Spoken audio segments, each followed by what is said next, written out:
आचार्य चाणक्य कहते थे, धनहीन व्यक्ति का जीवन मरे हुए व्यक्ति के समान होता है। यह सुनने में भले ही कड़वा लगे, लेकिन सच्चाई यही है। दुनिया उसी की कदर करती है जिसके पास धन होता है। लेकिन सवाल यह है, धनवान बना कैसे जाएं? चाणक्य ने अपने अर्थशास्त्र में अमीरी के 5 ऐसे नियम बताए हैं जो अगर आपने आज अपना लिए तो आपको अमीर बनने से कोई नहीं रोक सकता। नियम नंबर 1, आलस को त्याग दो। आलसी इंसान कभी अमीर नहीं बन सकता।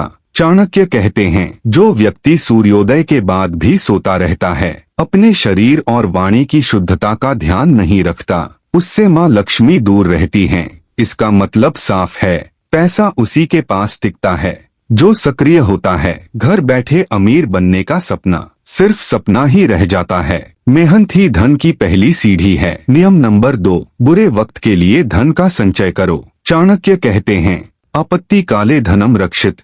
मुसीबत के समय वही पैसा काम आता है जो आपने बचाकर रखा होता है। जो व्यक्ति अपनी पूरी कमाई सिर्फ दिखावे में उड़ा देता है, वह आने वाले समय को खुद न्योता देता है। इसलिए अपनी आय का एक हिस्सा हमेशा सुरक्षित रखो। नियम नंबर 3, सही जगह का चुनाव करो। चाणक्य नीति कहती है, जहाँ सम्मान न मिले, रोजगार न हो, सीखने के अवसर न हो और अपने लोग न हो, उस स्थान को छोड़ देना चाहिए। अगर आपकी जगह आपकी काबिलियत को दबा रही है तो बदलाव से मत डरिए। अमीर बनने के लिए सही माहौल बेहद जरूरी है। नियम नंबर 4, अधर्म का धन टिकता नहीं।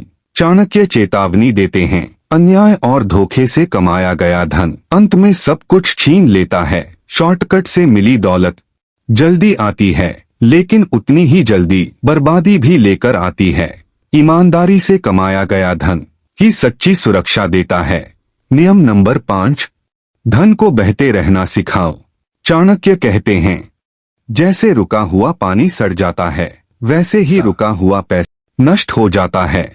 पैसे को सही जगह निवेश करो ताकि वह बढ़ सके और अपनी कमाई का कुछ हिस्सा दान में लगाओ, क्योंकि दिया हुआ धन 100 गुना होकर लौटता है। अगर आप इन 5 नियमों को अपने जीवन में उतार लेते हैं तो आपको अमीर बनने से कोई नहीं रोक सकता। याद रखिए, धन सिर्फ किस्मत से नहीं, नीति और बुद्धि से आता है।